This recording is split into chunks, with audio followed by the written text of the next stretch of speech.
mucaaradka Soomaaliya oo ka digay in muddo kororsi ay sameystaan madaxda dawladda federaalka muxuu yahay walaacooda walaacina ugu weyn waxa waaye in madaxda iyo dawladda federaalka ee xilka u kasii dhamaanaya ay sameystaan muddo kororsi iyo inay doorashada waqtigeeda dhaafto maadaama aan qolis dhiibkan soo bilowday tan iyo carta waxaanu rabnaa inaysan wax isbedel oo ku imaan ay dawladuna sharciga iyo dastuurka ilaaliso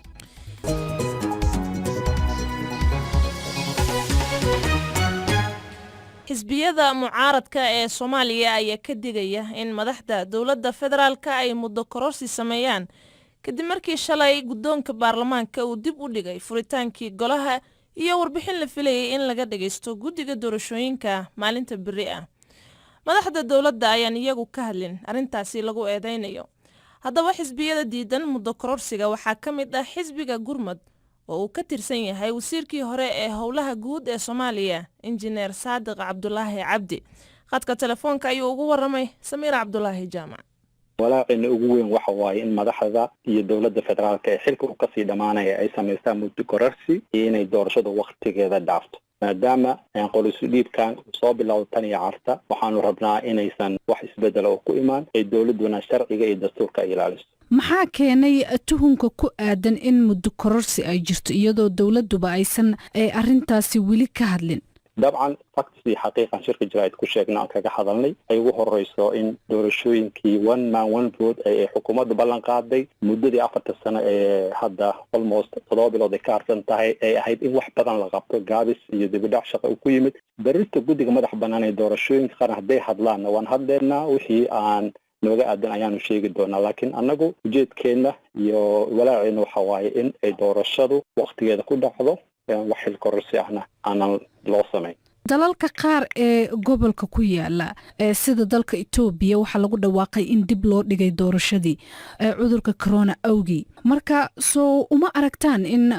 corona uu xaalad degdeg yahay oo doorashadana dib loo dhigi karo dabcan Itoobiya soo hadal qaaday waxaa jira dawlado kale oo sida South Korea oo ay ka dhaceen oo ah doorashooyin iyadoo weliba ay jiraan oo ah cudurkan corona halista iyo xayiraadda isu socodkii dunida saarneed hadda waa si yaraanaysaa ma filayo marka inuu COVID-19 uu caqabad ku yahay doorasho ka dhacda Soomaaliya sida South Korea iyo dalal kale oo sanadkan gudihiisa doorashooyin qabanaya dabcan ayaguna doorashooyin baa ka dhici doona waajibaadka saaran dawladda federaalka ma aha kaliya inay xakamayso cudurka ama taxadirkiisa waxaa saaran waajibaad amni baa saaran waajibaad arrimaha bulshada loogu adeegaya saaran marka gacanna waxa lagu xakamaynayaa cudurkaaneeto dadaalkiisana waa la wadaa gacanna shaqooyinkii kale ee dawladda loo igmado oo amniga uu ku jiro dhaqaalaha uu ku jiro ayaa la qaban karaa dawladdu maaha inay coronavirus u fadhiisato oo shaqadii dhan u istaagto ma ku kalsoon tahay in waqtigan haray ee aadka u gaaban iyadoo uu corona jiro oo xaalado kale ay jiraan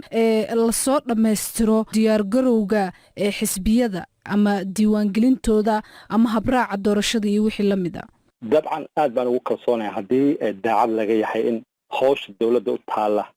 la qabto waa bogaadinayaa in la ansixiyo sharcigii doorashada waana tallaabo muhiima oo runtii ah in looga guuro nidaamkan odayaasha dhaqanka iyo ergooyinka loona guuro nidaam codii doorasho laakiin weli habraacii iyo shuruudihii kale ee saarnaa in doorasho madax bannaan waqtigeeda ku qarsoonto laakiin dawladdu runtii waxaan ka arkaynaa cagajiid ah in doorasho xilligeeda ku dhacdo aysan rabin marka waqtigan ka hor bay ahayd in gobolladii la aado diiwaangelinta xisbiyadu ay rasmi noqdaan in arrimaha Somaliland meel la saaro la asteeyo goobihii doorashada amniga doorashada wax laga qabto marka talagelinta xisbiyada xataa waa maqanta xisbiyada siyaasadeed iyo ururada bulshada iyo warbaahinta doorka ay ku lahayd intaba waxaa ka jira gaabis marka dabcan anigu gaabiska dhinaca dawladda ayaan baraarujinayaa in weli 7 bilood ay harsan wax la qaban karo dawladdana waxaan ugu baaqayaa in waqtiga 7 bilood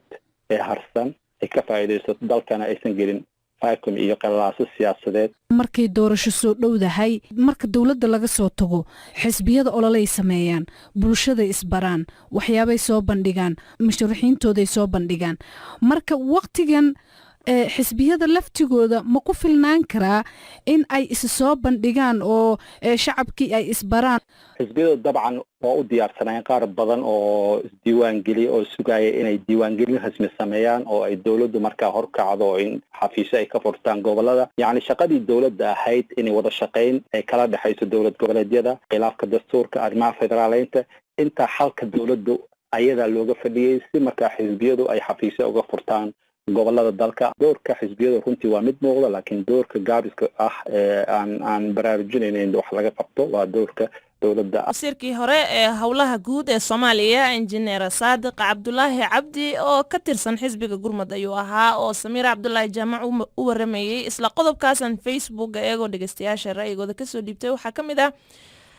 Saadiq Aadan Xidig oo jooga Cabudwaaq waxa uu leeyahay mucaaradku xaq ayay u leeyihiin inay ka digaan dib u dhigis lagu sameeyo doorashada Soomaaliya maadaama iyagaba han siyaasadeed dalka ugu jiro ayna rabaan inay noqdaan hogaamiyaasha bari wax maamuli lahaa waxaana looga fadhiyaa xukuumadda hadda jirta inay muddo kororsi ku fikirin maadaama laga yaabo inay dhibaato horseedo ayuu leeyahay Faarax Maxamed Caydiid oo Hargeysa ka soo qoray isna waxa uu leeyahay mucaaradka Soomaaliya maanta waxba ma aha ayuu leeyahay inay sidaa u hadlaan waayo xaaladda corona ayaa qasab ka dhigaysa in muddo dib loo dhigo xaaladda taagan awgeed waa sida uu qabo dhageystahaasi markana fayraska corona